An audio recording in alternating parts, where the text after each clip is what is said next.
Trikaripur ഇടതുകോട്ടയല്ലെന്ന് UDF സ്ഥാനാർത്ഥി സന്ദീപ് വാര്യർ. കണ്ണൂരിനിപ്പുറം വികസനം അവസാനിക്കുന്ന രാഷ്ട്രീയ നിലപാടിന് ജനങ്ങൾ തിരഞ്ഞെടുപ്പിൽ മറുപടി നൽകുമെന്നും സന്ദീപ് വാര്യർ ന്യൂസ് മലയാളത്തോട് പറഞ്ഞു. കാസർഗോഡ് നിന്ന് രതീഷ് വാസുദേവൻ തയ്യാറാക്കിയ റിപ്പോർട്ട് കണ്ടുവരാം.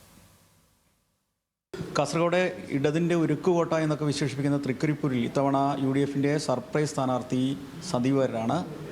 അദ്ദേഹം നമ്മോടൊപ്പം ഉണ്ട്. ഈ ഇടതുകോട്ട ഉരുക്കുകോട്ട ഒക്കെയാണ്. ഉരുക്കുകോട്ട തകർക്കാൻ ഭേദിക്കാൻ കഴിയും? അല്ല, ആ ഉരുക്കുകോട്ട ഓൾറെഡി ഭേദിക്കപ്പെട്ടിട്ടുണ്ടല്ലോ.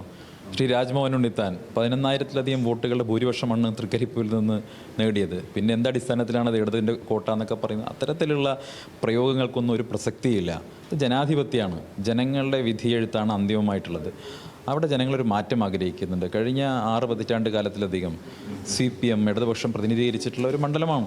2 മുഖ്യമന്ത്രിമാർ അവിടെ പ്രതിനിധീകരിച്ചിട്ടുണ്ട്. പക്ഷേ അതിനനുസരിച്ചിട്ടുള്ള ഒരു വികസന പ്രവർത്തനമോ ജനങ്ങൾക്ക് വേണ്ട കാര്യങ്ങളോ അവിടെ ഉണ്ടായിട്ടില്ല എന്നുള്ളത് അവിടെ ജനങ്ങൾക്ക് ബോധ്യമുണ്ട്. അതുകൊണ്ട് തന്നെ ഒരു വലിയ മാറ്റം അവർ ആഗ്രഹിക്കുന്നുണ്ട്.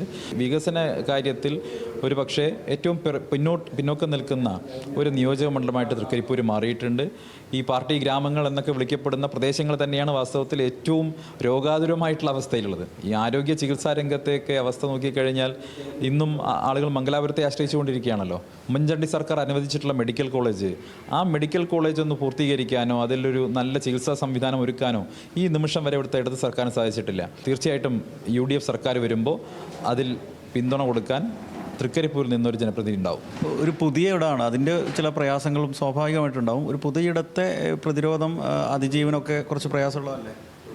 ശ്രീ രാജ്മോഹൻ ഉണ്ണിത്താൻ സാർ ഇങ്ങോട്ട് കടന്നു വന്നപ്പോൾ എനിക്ക് തോന്നുന്നു അദ്ദേഹത്തിന് ഇതൊരു പുതിയ ഇടമായിട്ട് തോന്നിയിട്ടില്ല. കാരണം അദ്ദേഹം രാഷ്ട്രീയ പ്രവർത്തനം നടത്തുമ്പോൾ സംസ്ഥാനത്തുടനീളം യാത്ര ചെയ്തതിൻ്റെ അനുഭവ പരിചയവും മാത്രമല്ല, ഇവിടെ അദ്ദേഹം ഒരു പുതിയ ആളാണെന്ന് ഇവിടുത്തുകാർക്ക് തോന്നാതിരിക്കാനും കാരണം അത് എല്ലാ ദിവസവും TV ചാനലുകളിൽ വരികയും ഓരോ വീടുകളിലും എത്തുകയും ചെയ്യുന്നു.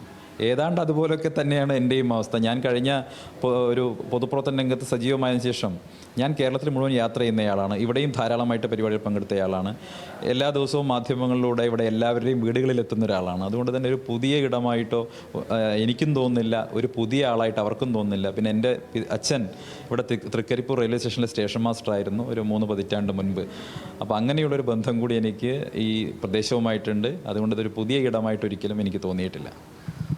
തീർച്ചയായും വലിയ ആത്മവിശ്വാസത്തിലാണ് സന്ദീപ് വാര്യർ. കാരണം അദ്ദേഹത്തിന് ഒരു പരിചിതമായ ഒരു മുഖമാണ് കേരളത്തെ സംബന്ധിച്ച്. അത് ആ പരിചിതമായ ആ സാധ്യത, ആ ജനസ്വീകാര്യതയൊക്കെ തന്നെ തൃക്കരിപ്പൂരും തനിക്ക് മുൻകൂട്ടാവും അല്ലെങ്കിൽ മുതൽക്കൂട്ടാവും എന്ന ധാരണ അദ്ദേഹം ഉറച്ച് വിശ്വസിക്കുന്നു. രതീഷ് വാസുദേവൻ, ന്യൂസ് മലയാളം, കാസർഗോഡ്.